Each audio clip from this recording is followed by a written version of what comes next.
Hello, everyone. This is Rob Golfi with Remax, the Golfi team. Welcome to the Golfi Real Estate Show with host Stephanie Vivier. It could set them back a decade, even more. Like I'm telling you, people, they get in serious financial situations that their life is totally upside down. So be very cautious. Always, hey, listen, I know people are in love out there, and it's all roses and everything like that, and they'll never do that. But I'll tell you, when real life kicks in, and you're there with your partner, and financial is one of the key figures that starts the relationship to go sour. It's financial. Yeah. And vows are just vows until they become actions. And you don't know that on the wedding day when you got the pretty dress on. No, you didn't know he likes to sleep on the couch every single day.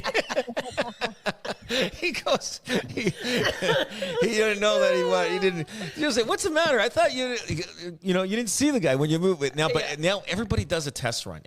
Everybody moves in together now. Oh, yeah. You should see, before.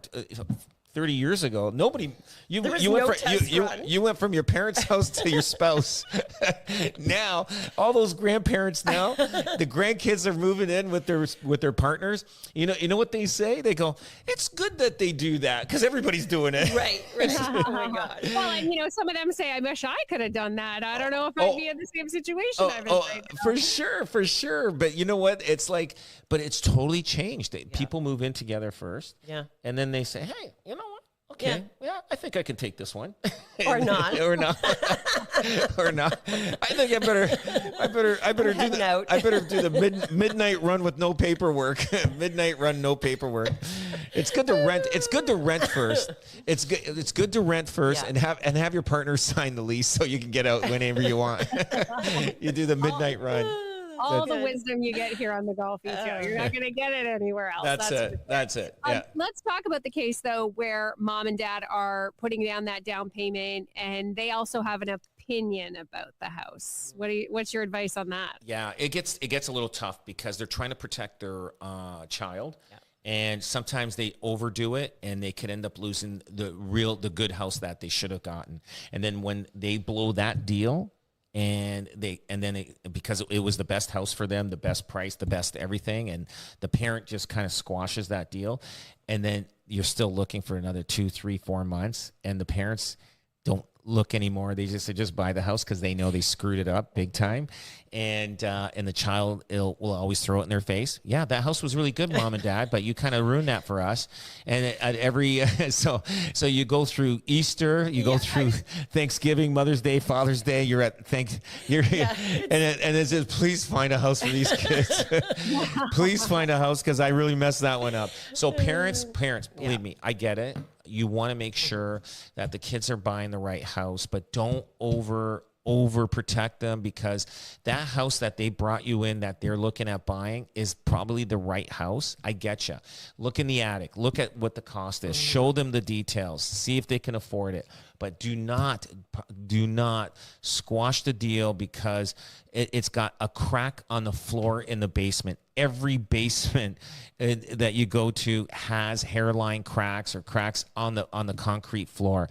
Yep. So we have people like, well, look at this hairline, and then I'll tell the guy, I said, do you have is your basement finished? He goes, yeah. Did you buy it that way? Yeah. I said, why don't you lift the carpet up and see how many cracks you have under your floor? It's true. It's very true. Yeah. I said, you've been living with cracks and you don't even know it. And, but they realize after that special house, which was the right house for their kids, they blew it.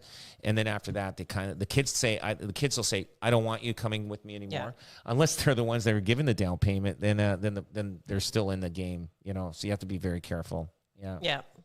What about legalities in terms of the actual, okay, so I'm mom and dad, I'm going to give them, $100,000, whatever it is for the down payment. Should they come up with agreements between the kids? Because sometimes those relationships go sour over money too. Oh, yeah. Yeah. They should have an agreement. There should be something in writing, or they just put it against the house, title against the house. But the banks, they want it to have a letter that's saying it's a gift, not a loan. But most people do loans, but they write it as a gift. So hopefully the parents trust the kid enough to say that they don't come back saying, "Oh, I thought this was a gift." It's convenient. Yeah. The other siblings are going, okay. So things change a lot, but yeah, they should have something in writing that in case of anything that happens. I personally, if I was lending my kids, like let's say $100,000 to buy a house, I would put it against on title. A week after, say, hey, we're going to put this on title that you owe me $100,000 if anything happens, from this house, which is the best way to do it. And then you can get like, hey, anything happens out there, and we know it, we see it, we live it, and especially we do. And so be very, very careful. Make sure you're very cautious when you're lending money out to your kids and their partners, so that you're not saying, I wish I did it differently. Just give me a call. I'll tell you how to do it. Exactly.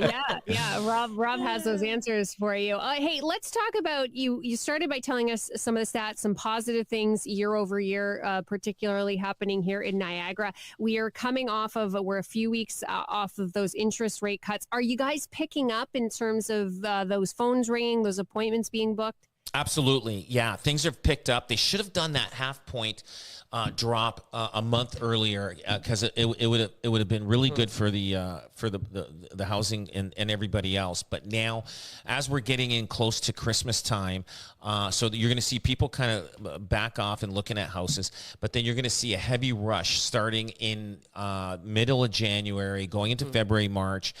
Usually Niagara picks up in March, April. Hamilton area picks up in February. And then Toronto picks up middle of January. It's like a wave that comes towards Niagara. And so there's opportunity still there before that happens. Will house prices go up? I don't know how much it will go up. I think it will go up a little bit for the spring market next year, just because of the fact that the interest rates will probably go down another quarter to a half a point within the next 2 to 3 months, which is going to be even better. But yeah, I do feel that. I do feel that there will be competition in offers. People aren't going to jump as high. Like let's say there's 3 offers on a house. You're not going to see one guy going 100, 200,000 over asking. They're going to be going maybe 10,000, 20,000 over asking. Whoever's got the best, conditions or no conditions will probably get it. But so, yeah, like be careful. Don't blow your brains on if you're going in multiple offers, because there's a way to get the house, even though if you don't win the deal, hopefully there's a second round where you can actually win it. It just depends on the agents, how good the agents are that are representing the seller, and how good the agent is representing the buyer. When you got 2 good agents at it, you know what? There's a good chance that you will get that deal. So be very careful when you're hiring an agent. Hire somebody that like us. We sell a lot of houses. We got experience, and same thing with buying. We have a lot of experience there. So when we put a deal together, we put the deal together so both parties win. And if you're looking to make that move in Niagara, Karen Roy is one of the Golfi team members that you can give a call to, particularly in Fort Erie. Karen, it's been such a pleasure. Thanks for coming on. And you do have to come back and tell us the rest of this condo story. Oh, yeah. Yeah, I will. Well, thanks for having me. It's been fun. Absolutely. That's Karen Roy, sales representative with the Golfi team. And of course, Rob Golfi with Remax Golfi team, the #1 real estate team, Remax team in Canada. And of course, why wouldn't you want #1 working for you? Give them a call at 905-641-0308. RobGolfi.com. That's RobGolfi.com. Rob, thank you. Thank you so much. You're listening to News Talk 610.